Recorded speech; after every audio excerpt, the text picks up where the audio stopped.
Hello everyone, in this video I will show you how to fix couldn't send message in Samsung Galaxy S23 FE. So before starting the video, don't forget to subscribe the channel and also press the bell icon.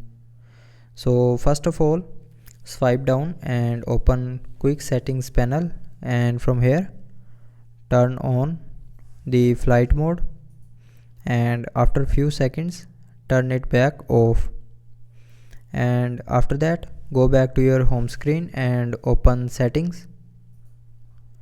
Now in settings, scroll down and here click on apps. Now in apps, go click on this search icon and here search messages,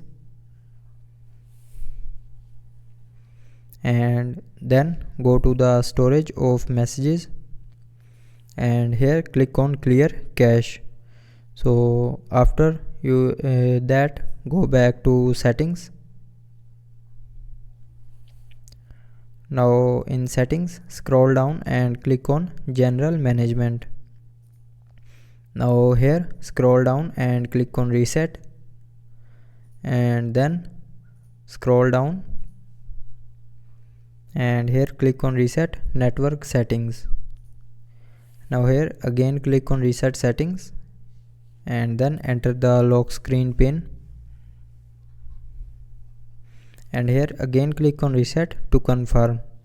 So when you click on reset here, it will reset all your network settings, but it will not delete any data from your mobile.